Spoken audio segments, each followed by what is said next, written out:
Hi everybody, my name is Jim with Full Moon Adventure Club, and today we're going to be going over how long a normal, typical one battery lead acid will last in an RV after you've been using it for a while. So the battery that I'm going to be using today is not a brand new battery. I've been using it about 6 months, so taking it down to 50% and back up. So I've been taking care of it pretty well, and I think this is going to be a good representation of what your battery is going to perform like after you've taken it camping a couple of times.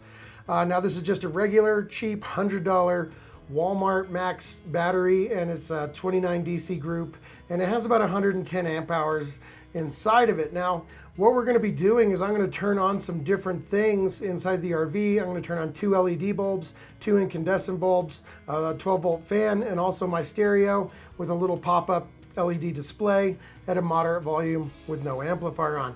All those things connected together on my amp meter read 4 amps.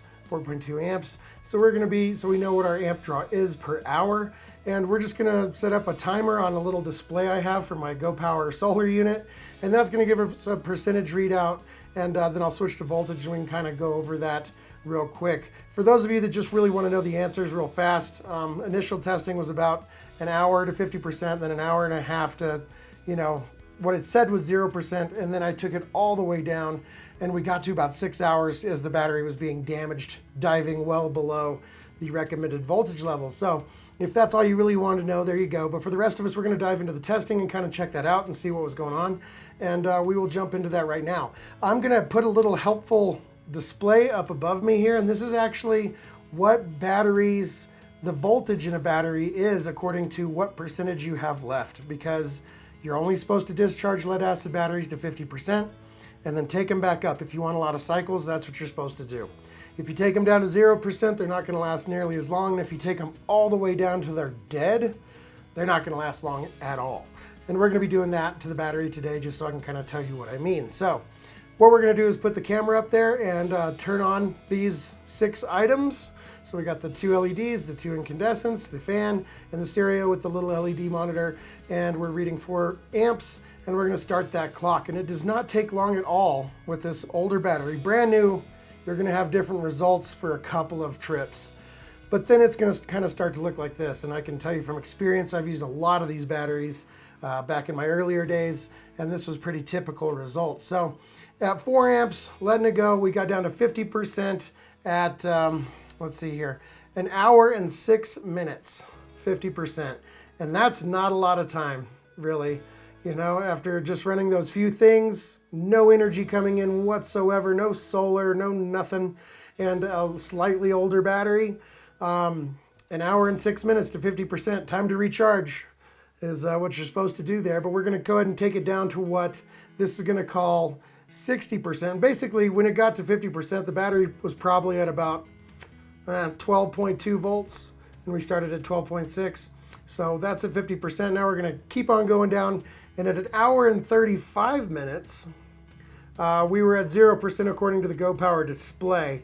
Now at that time, we were probably down around 12 volts, which is technically, it's about 0%. And at that time, we were at an hour and 35 minutes. And so now you really need to recharge your battery in order to prevent a lot of damage from that point on. However, we are at 12 volts. You can take batteries all the way down. I mean, the lights were still on, the fan was still going, and the stereo, the lights, everything was on. And so technically you can keep going. You're not supposed to, but we're going to do that. And as you can see, as I continue the test here, the lights start to dim and go out. And so that means power is done. You're not going to be able to see going to the bathroom or anything else. You're done. Everything is dead, and that was 6 hours and 35 minutes. Really big difference there, but you're really sacrificing the health of your battery if you do that. And believe you me, when I first started, I did not know this, and that was absolutely typical of what we did, because we had to run the furnace. We just had a battery bank big enough for one battery. It was this Walmart Max battery, and we would run the furnace in really cold areas, and it would last about 5 hours maybe, because the typical RV furnace draws about 6 amps. But it would last about 5 hours, and then everything was absolutely dead. And then in the morning, I had to start the front engine to get the generator going, to charge the battery all day, and then do it again. And those batteries were trashed so fast. Taking them completely dead and recharging them and doing it again just destroyed them within weeks. I just had nothing left. And so I know for a fact that's kind of accurate according to the test that we did today. But I think that gives you a good indication of how little one battery is really gonna do it for you. And I always recommend that you go with two. I don't care what it is, two 12-volt batteries, you know, in parallel, or two 6-volt batteries in series is really gonna go a lot further for you. And you need it especially in cold areas where you're gonna be running your furnace, because you're gonna drain your battery completely and it's just gonna destroy it. If you have two, you have a much better chance of making it through the night where they're closer to the 50% range maybe. And that's really gonna make your entire setup last much longer. So I just thought that was kind of interesting, and I wanted to let you guys share this little experiment with you. And I'm gonna be doing some more videos here that show dual battery setups very, very soon, and that's when we really start having some fun. So I hope that was interesting for you. I'll put a link down below to some batteries that I recommend, and even that one that we just did the video on, because it's very cheap and they do work for a while if cared for properly. So if you're interested in something just real quick, I'll put that link down in the description below for you. And that about covers it. So until the next video where I cover all the dual battery setups, thanks so much for watching. My name is Jim with Full Moon Adventure Club, and until the next video, take care.